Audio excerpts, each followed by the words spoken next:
Hello, everybody. My name is Scott. I'm one of the tour guides today. I have with me Michael Shaler. As always, very excited to have Michael and our friends at TigerGraph. What we've got on tap for you today is that Michael's going to start us off. He's going to talk about sort of what's going on. Why is both retail fraud and e-retail fraud so incredibly hard? I'll sort of follow up with a couple of case studies, talk a little bit about why and what, and then delve in a little bit more. And then finally, at the end, Michael will bookend that for what does TigerGraph do that's so incredibly unique in what we're going to talk about today. So without further ado, Michael, take it away. Thank you so much, Scott. I'm so excited because one of the things we see in the world today is increasing complexity of kind of how fraud is taking place. And you know, the reason this is new and different is because we're seeing new payment methods. We're seeing new approaches to how crime rings are looking at payment fraud. And you know, if retail fraud is 2 to 5% of global GDP, we're talking about $1 trillion problem.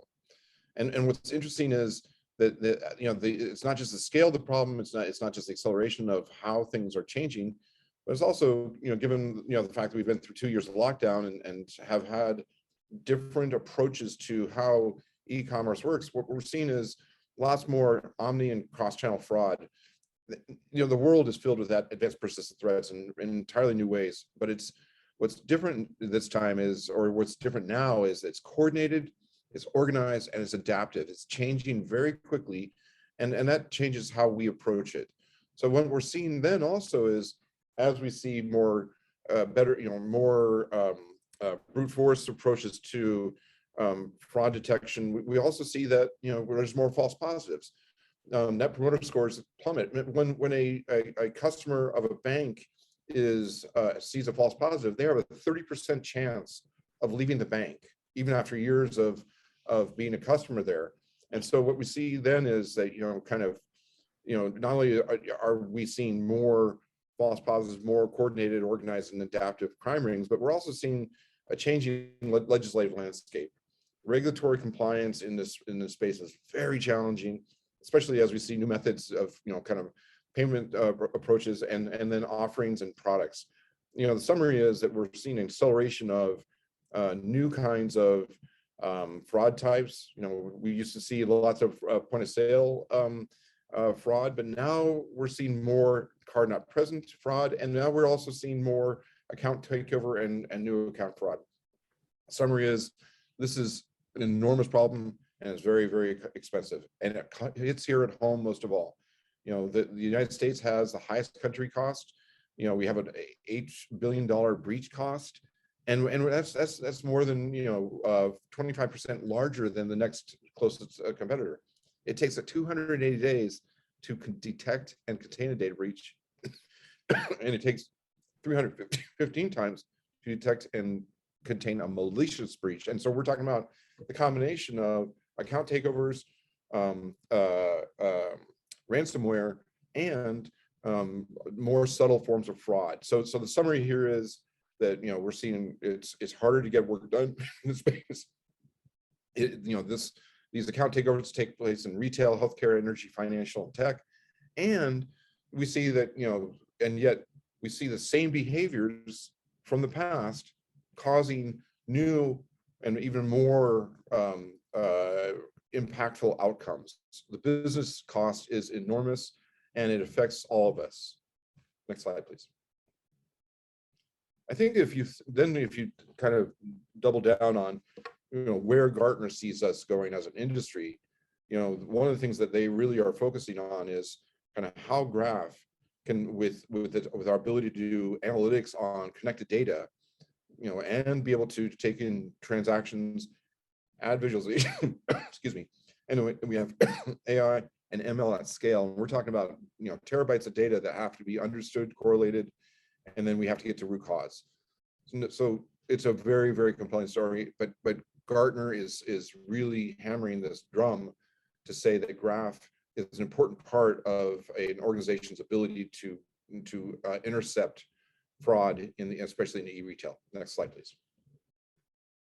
So top 6 reasons why it's so hard, and what we've learned in working with customers to see how this actually is such a big, huge challenge. Going from 6 to 1, where do we look? You know, it's we have thousands of signals in real time. Alert fatigue is real. How do we address that? That's a very hard challenge. Then the next one is hidden dependencies, non-obvious relationships inside the data. Is, like we said, it takes 300 days to actually detect this. We don't see the ability to correlate at scale as being a core element of how to stop fraud in its tracks. And then we also have kind of, how do we understand events in time? All of this connected behavior, you know, it has lots of time signals that need to be accounted for. And that's vitally critical for machine learning and how we do audit and compliance in this new environment. Then the third one, risk scoring. We still use a set of 10 kind of regulatory risk scoring models that are still not addressing the new reality. Risk, you know, human processing is complex, mistakes are even more so. Second, we're talking about increasing data sizes, and we're talking about, you know, terabytes onto petabytes and beyond. And then the top one of all, real-time complexity is amplified by the connected data. You can't really ask these questions of traditional databases. And so we see Graph as trying to overcome the limitations of our previous technologies, add the right people and process culture to fraud prevention, and you have a different approach. Next slide, please. Okay, there we go. So if we think about deep links and relationships as kind of key to e-retail fraud, we have different kinds of entities, which are customers, products, lines of business. We have different kinds of relationships, vertices and edges respectively, ownership, relationship, entitlement. We have all the need for analytics. And then we start to look at transactions themselves, a transactional chain that connects a consumer in both B2C as well as B2B transactions. But then we also have relationships. And sometimes we need to understand the relationships of a given person. We need to resolve that entity. We also need to understand the connections they have into that. And the summary is that we need to find the history connections, and then we need to predict fraud. We can do that with Graph. And that is where we provide advanced analytics on connected data in ways that few others can. Again, Gartner is all over this in terms of understanding kind of what the context needs to be. And on the left, we have a fully blossomed set of understandings, but on the right, it's been all reduced to tables, rows, columns, and joins. That is not sufficient. And so multi-context is the way Gartner talks about it. But what they really mean is we need to understand all the connected data in context with graph analytics. Next slide, please. So Graph has been around. This is not new. You know, Euler was a Swiss mathematician who first asked the question of a network of bridges in Königsberg, and he was the one who basically formulated graph theory. And it's been an interesting kind of ascent from that starting point to what graph analytics have become since. Graph is a natural model for how we think. You know, we identify the key data, and then we actually leverage the power of relationships and deep analytics to provide actionable insights in the fraud prevention arena. Very, very compelling story here. Next slide, please. SQL and Graph are different. We leverage all of the data that exists in current systems of record that are in traditional databases. Overlaying Graph database on traditional databases can give you a 20% boost in fraud detection. That is powerful and compelling because then we can actually not have, you know, to rip and replace. We leverage what exists, and we are able to add on top of that graph analytics that answer questions that can't be answered in traditional databases. We want to use them both. We want to use legacy systems, and we want to use new technologies to provide a complete picture of what we can do together. So let's double click on the power of the graph. We see this graph is building. We see both the entities and the relationships, the payment, customer, and relationships that they each have with each other. And then we can build out a picture that shows differences between Jay and Victor, and shows kind of what their different patterns of behavior are. And then we can start to do predictive analytics on that. And what Graph does is says, we know how to connect all the dots, whether that be, Jay's iPhone or Victor's Pixel 5. So now we start to build relationships between Jay and Victor to understand their relationship. And that gives us a way to move this forward. It's intuitive, it's powerful, it's beautiful. Next slide, please. And it's meaningful, and it's insightful, and it's explainable. That part I get really excited about, because that means that we can actually start to drill into these use cases, that we can actually add meaning, insight, and that means we can do better e-commerce fraud detection, discount fraud detection. We see this, a lot of mentions this with regards to all the largest e-retailers, and then the fraud rings and beyond. How could then we'd start to look also on the enforcement side, how claims get resolved and then how they're prosecuted. In terms of investigation, we have advanced visualization capabilities, and Scott's going to show us what that looks like in a moment. We also talk about how to do complex dependency graphs, how to do clustering and community detection. And we know who the influencers are and how to find crime rings. And then we can leverage all of the streaming data feeds that come off of IoT systems. And we have tools to help teams do investigations even better. And then on top of all that, we add machine learning analytics in terms of doing predictive analytics, doing scoring and risk, and then targeting similarities and decision tree analytics. Very powerful capabilities across the e-retail fraud set of use cases. These drive powerful business outcomes. Next slide, please. As we traverse the tree of pain, we see all the ways that we can help our customers make money, save money, and protect money. And that means we can actually start to speak to different personas in their terms to understand how they need to see these insights turned into action, so that you can actually start to tell a different story for a different audience, and understand this more deeply to provide better insights, to do better investigations, to do better remediations, and ultimately better prosecutions, better outcomes. We work all the way across the tree of pain. Now, in terms of kind of use case and complexity on the y-axis and maturity on the x-axis, we see a different approach by different kinds of organizations. When an organization is encountering the data cliff, that means they're not leveraging their full analytic capabilities. They might be using traditional SQL and NoSQL tools, but they still have a long way to go in terms of data connectedness and exploration. As we move up the maturity cycle, we see that analytic assisted decisions become more and more powerful. So we're seeing things like BI tools added to machine learning. We still have people in the loop, but we don't have all the things we need in terms of how to do that in real time, how to do that on the most complete data set. The challenge here is that, if you start leveraging sampling or other techniques, you're not getting the full picture. Now, as we see a further step up the maturity curve, we start to see augmented decision making, and we see some of our customers are starting to move up this chain into a more powerful approach. But Graph still adds value here. It's just that we can do more. And what we realize as we think about the very best-in-class approaches to this, it incorporates all 4 capabilities. That means that we have visualization, so we can actually see and share those insights. Graph analytics helps us actually do unsupervised machine learning in the graph, and then we can add further machine learning modeling for risk and insights. But then we actually can start to do OLAP and OLTP all in the same graph database cluster.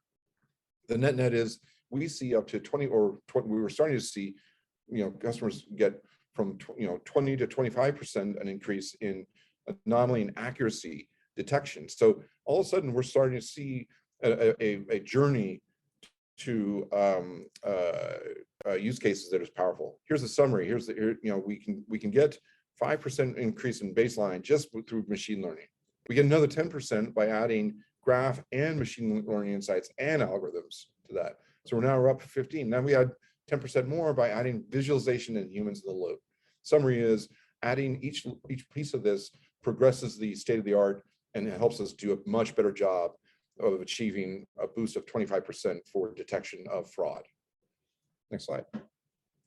So if you think, as we start to dig into what is human in the loop, machine learning, and graph, how does that work best? We have, our friends who sell laptops are looking for ways to understand what the entitlements need to be. And then we're starting to build clusters to identify corporate lookalikes.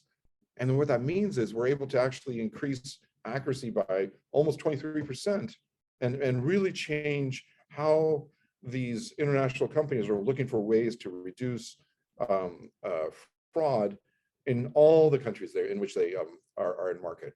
And then, so laptops are a great example of a high value, highly portable good that needs to be understood much more deeply as it flows through the various e-commerce channels in which they show up. The net here is we have a laptop retailer who's seen a significant increase in accuracy, and that's powerful. Same thing with mobile phone retailers, even more compact a form factor. Therefore, we can see that we can actually see up to 31% increase in accuracy. So in both these cases, we have high value electronics consumer goods that need protection from fraud. Next slide, please. Why is this necessary now? The risks are that, that consumer and business expectations have never been higher. We expect to be able to order something, and it could be here today if we're ordering the right product. But those expectations go all the way through the chain of transactions that connect businesses to consumers. And the risk to those businesses is reputational and operational risk. If we start to look at how these companies are trying to drive lower costs and drive greater revenue with happier customers, that is so vital to their business. And then finally, the last piece is we need to understand what are the interactions between the changing legislative landscape and the regulatory compliance that goes with it. The rewards of doing this now is that we can go fast. We can deploy this quickly. We can add this capability to your existing systems, and we can actually drive much more effective capabilities than what you can do with just your existing traditional systems. Your customers and your business will do better by detecting and preventing fraud. Very, very powerful. And what that means then is that you can leverage our, kind of both current technology augmented with higher accuracy and have humans in the loop with graph analytics and machine learning to drive lower false positives. We need to do this now. Next slide, please. Okay, over to you, Scott, please. All right. Well, thanks, Michael. I think the goal then in the next section here is, regardless of who you are, so if you're in Customer 360 or you're an executive or you have investigators or analytics, right? So we've built a suite of tools and products now that we want to show an art of the possible, so that how do we bolt this on? And whether you're using Tableau as your dashboards today or you're using commercial products, and most of our customers, we'll see here in a minute, are using lots of different data sources. They're using transaction monitoring, they're using Splunk, lots of other great stuff. But in the end, a human has to interpret all that data. And one of the things we see at the bottom that TigerGraph offers us is in what they refer to as the TigerGraph Studio, is I connect the data, but then I want to start to run those data science algorithms. I want to see the what if about cohorts, analysis, similarities, time, what all those different elements are. How do I contain and control those to manage how I create these models that prevent the fraud or identify new types of fraud? Then there's the ability for customers to see or interact with customer service reps. So whether you're getting a call for a dispute, can you prove that that data is indeed an identity, or is it spoofed, or is the transaction connected to other things that are there? That's the insight when dealing with that, avoiding chargeback fraud and all the other types that that we talked about earlier. And then the line of business, where are the trends? If you're selling a retail product, or you're in a retail industry, or you're in an e-commerce, as most everything now has, how do you stop that, right? In some of the global things that we've been doing, it's more prevalent on devices. So I'm using a cell phone to transact, and how can I track previous ones? And how do I stop man-in-the-middle account takeovers? All of those have different faces for who you are in the organization. But at its core, it has to be fundamental in that increase in accuracy, as Michael touched on. So how do we do that, right? With the platform, we start over on the left. And whether you're today joining us from a technology group or the business group, the point of this is this graph and analytic capability in the center is really the secret sauce. It is the mojo, right? It is taking those things and connecting those. The other thing that graphs are very good at is pre-joining the data. So I can start to get now this enormously complex, densely populated data where I can start to see those connections. They pop out. And we'll see that here in a second, all the way down to persons that may, be trying to suspend or stop those kinds of things or investigate it. Now, we're very excited. So one of the things we've been working very hard on with TigerGraph is building this capability now. It's got TigerGraph inside of it. It has that ability to drive your accuracy, decrease your false positives, and it bolts on. It can be connected in weeks, but it's modular. And that's what we'll look at here, is that in this diagram, whether you're using Lexis and Nexus for your transactions today, or you're out looking at device IDs or Splunk or other kinds of data where you're deterministically trying to stop either account takeover or other kinds of things, and or individual transactional elements on credit cards, or your own data, right? It's this ability to connect it all together in this first stop. Then it's the ability to detect it and stop it in real time. How does it now be able to do that? How does it then learn from that, from the machine learning and the graph model, so that you can continue to get even better over time, so that you're not focusing all your event on sort of what happened yesterday. It's how do I prevent it? And then what we're going to see is, what does this all look like in context to business users that may not need to really care about all that great math and all that great machine learning and all that good stuff? How do they just do their job? And that, I think, is what we put together now, is we have different modules for different people. So if you want to explore how and why and create the prediction, we have a module for that. If you want to learn cohorts and tune the model for different types of permutations and have it self-learn, we have that.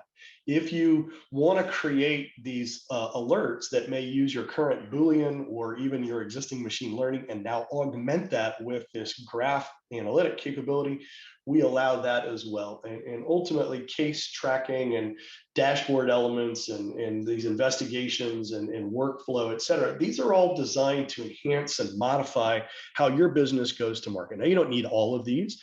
You may need one or two of these, but they're there if you need them, and they're plug-ins to current platforms like Tableau and other kinds of platforms, and again, as they fit together. Now, what do these things start to look like? They can be as simple as accept or reject.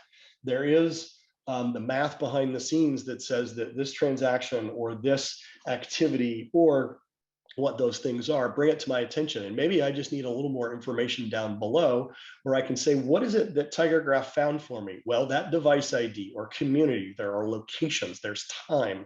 Those are simple and easy ways to say, this is why I need to reject that, and perhaps tag it to teach the model so that it can reject it.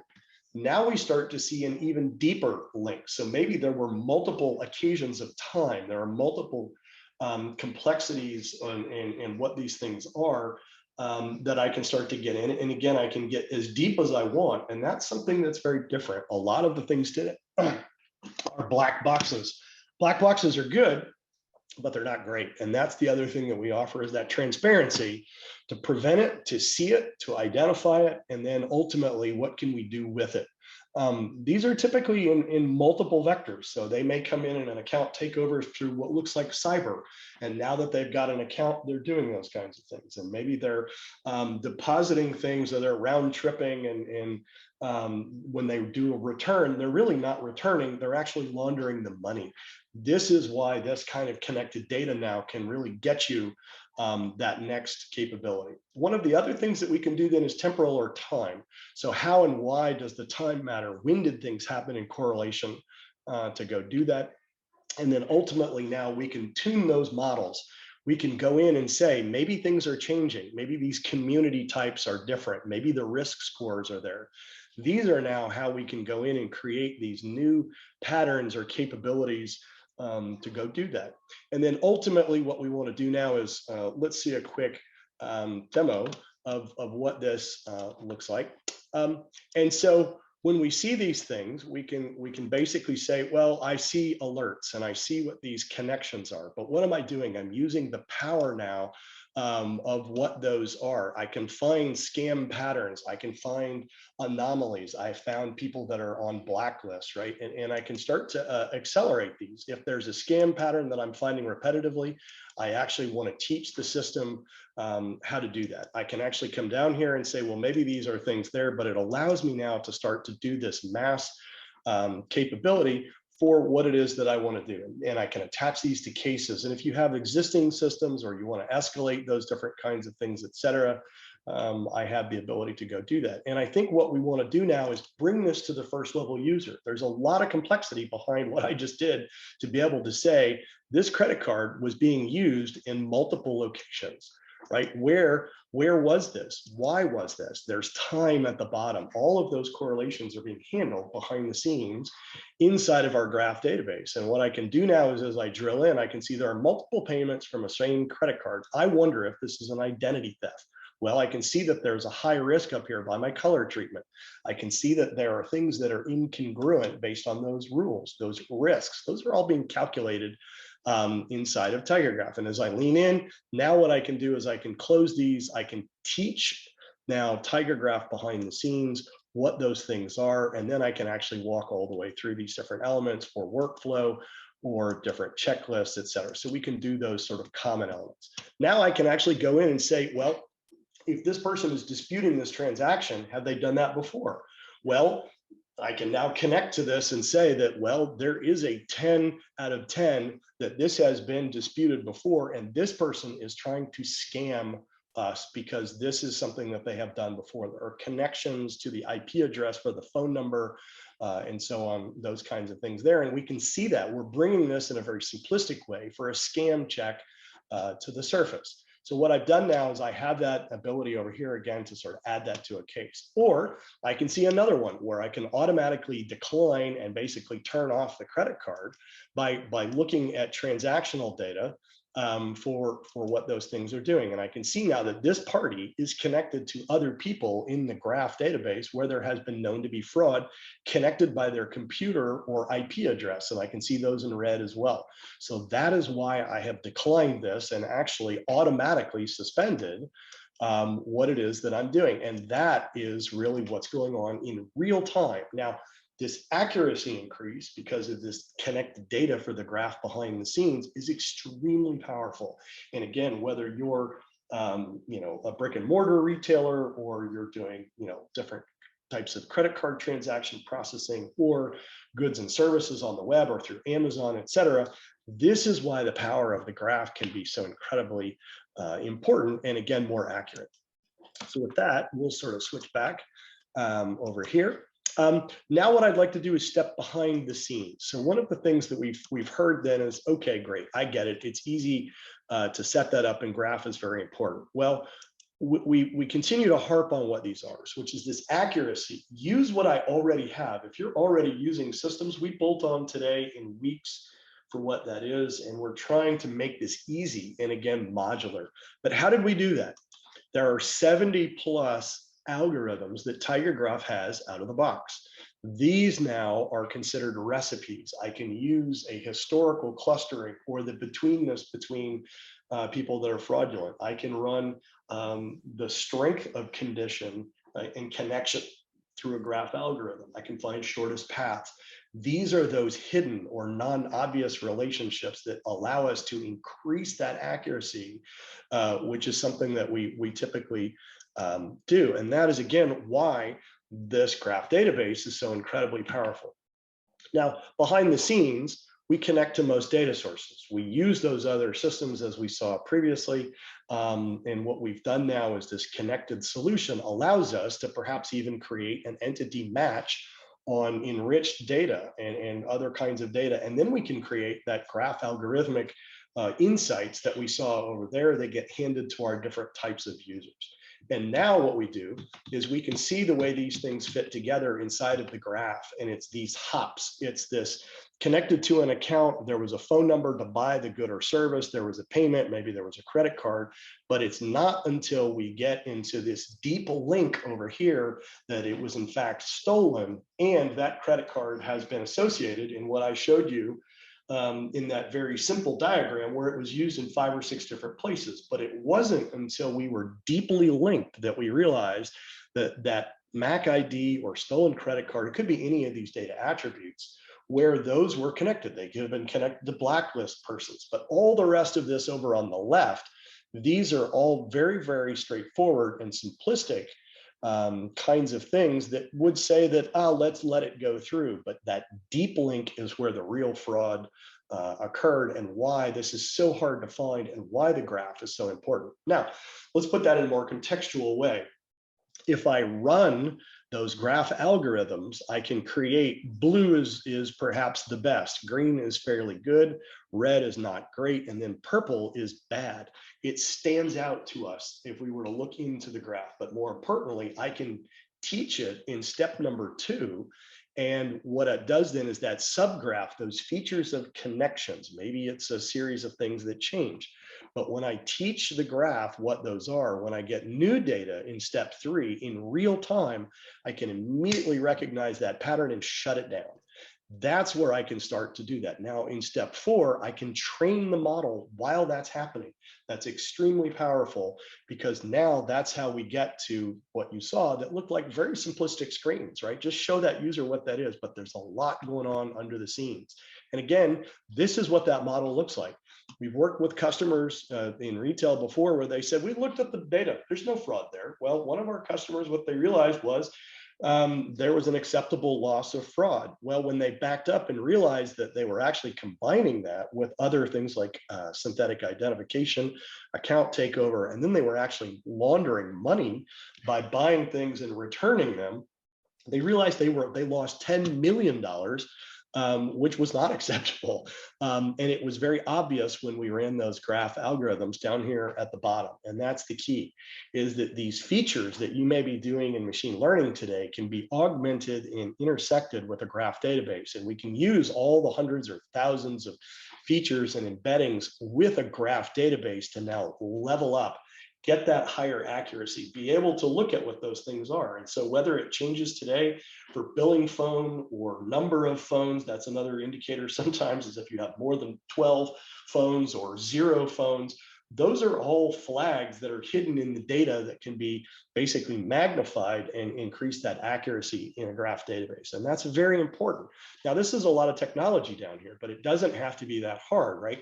Part of the tools that we've put together for you allow it to take from this anomaly risk and what look like dots and show it in connections, allow the human to figure out where those things are so that let's stop an account takeover before it happens, the phishing or the man in the middle. And then it just gets out of control when they're able to clone that, and then they can go buy other goods and services, or they're taking money out of our banking account or off our credit card, et cetera. They just have so many different vectors to go after. And if we can find it and we can stop it and we can do it in real time with a graph database, that's really what this is all about. And so again, as we move to the next section here with Michael, he's going to show us now what is it that TigerGraph really brings to the table. Back to you, Michael. Thanks, Scott. Next slide, please. So one of the things that Scott just showed was how to make the powerful visible. And I think that's a very important point, that we actually have added a capability that goes beyond just kind of classic machine learning into representing what the consequences of that machine learning and what graph analytics can do and graph algorithms can do. So, the prescriptive guidance we have here is that, we want to encourage, prospects and customers to design the right architecture and get all the data into the graph. And that is how we start to see breakthrough insights like Scott just described. Choose the right methodologies, and make sure you understand kind of how that works, not just from a technology perspective, but people and process. We need to make, this requires cultural transformation as well as technology transformation. And then finally, as always, growth is hard to kind of anticipate, but change is constant, and we need to be ready to adapt and evolve as these threats and as these vulnerabilities and these opportunities for crime rings really start to drive outcomes. And so we can prevent that, and we can intercept it before accounts get taken over, as Scott said. Next slide, please.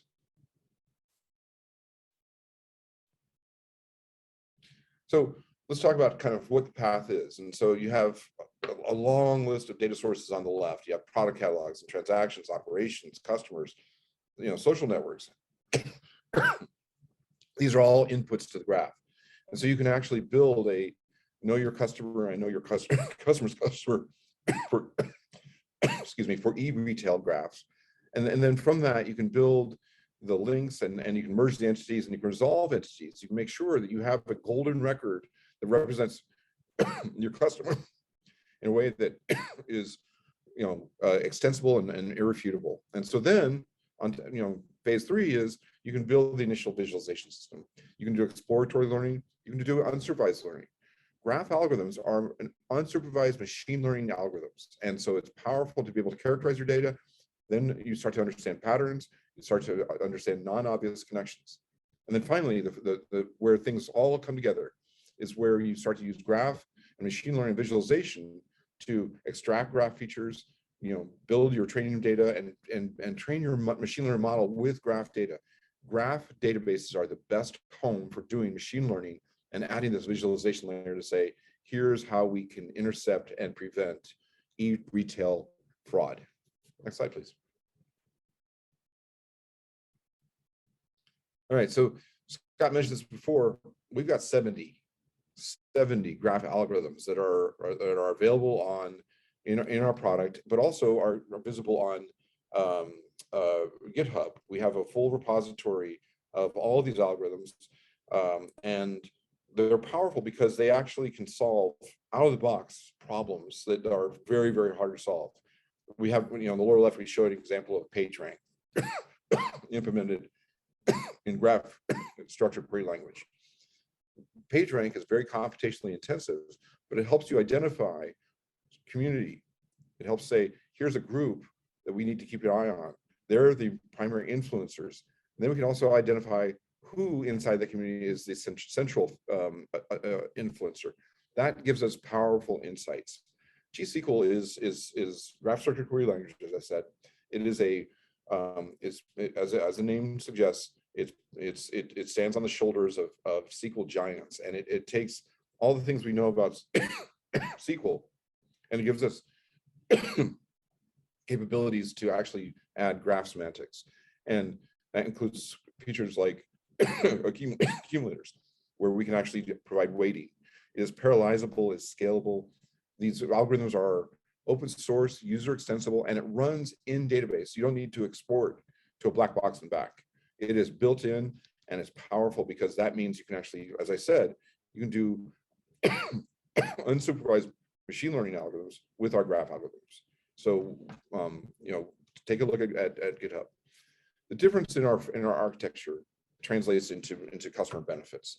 We actually are able to do deep link analytics, and so that means we can find connections across tens of hops, dozens of hops, for being able to understand the connected behavior, the connected relationships, and the connected outcomes. So we can uncover hard to find patterns.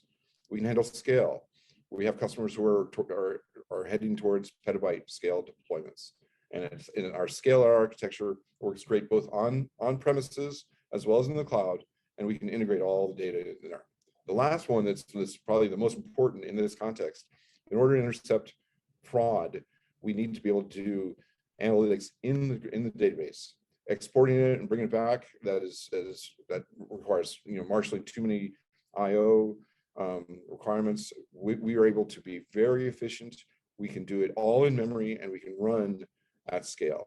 And so, between the deep link analytics, the scale, and the in-database analytics is exactly why we think we are the best platform for doing machine learning and visualization to uncover potential fraud and intercept before account takeovers take place.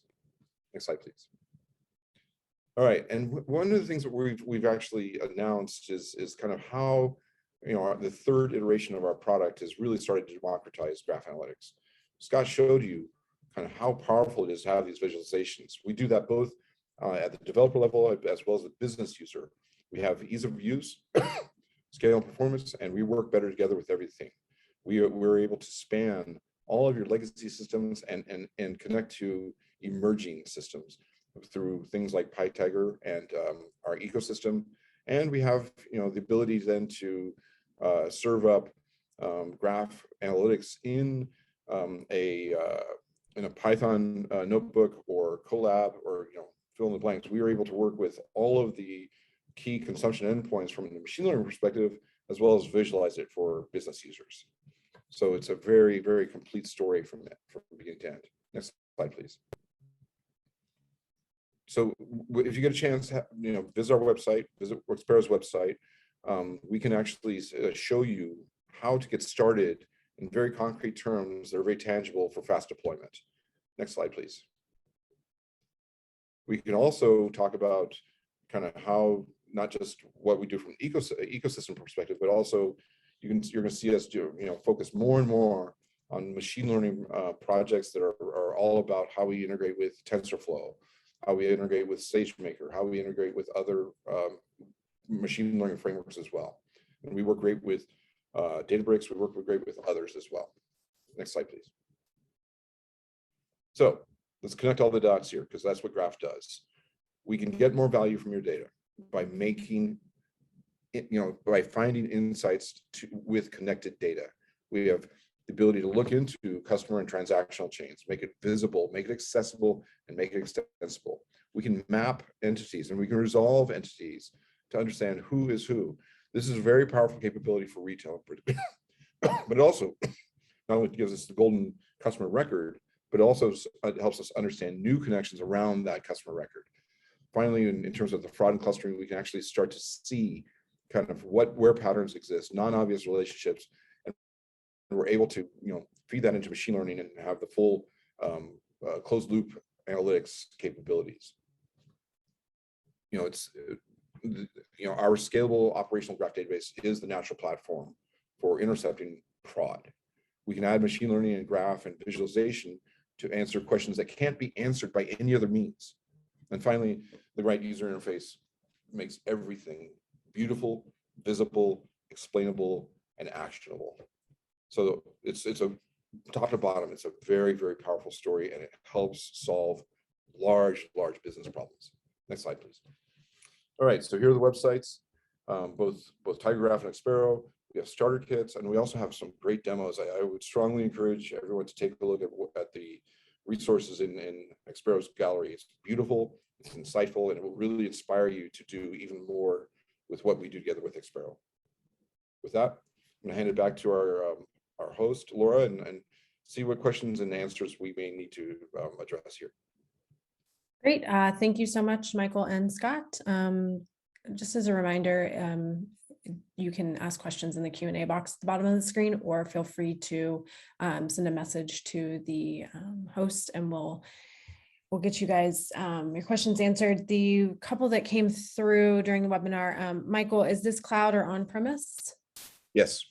So TigerGraph and the solutions that we're showing here run both in the cloud and on premises. So we can be deployed wherever the customer needs us to be deployed.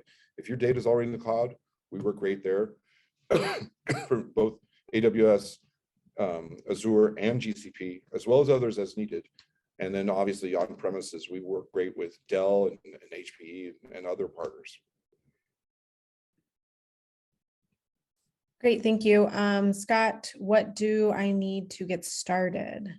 That's a good question. So usually customers will have retail or transaction data. They'll have either account data or clickstream data, and then they may have third-party transactional kinds of scoring. And so we don't need all of that data, but some of that data to do that. And then really, part of that is what type of user are you looking for? Are you trying to do a machine learning where you're trying to find what haystacks the fraud needles are in, or are you trying to do at transaction time, immediate deterrence and shutdown of accounts? And so if you have those three things in your hand, we can usually do a very fast POC, and happy to do just exactly that. Great, thanks, Scott. Michael, the last question I had that came through for you was, how hard is G-SQL to learn?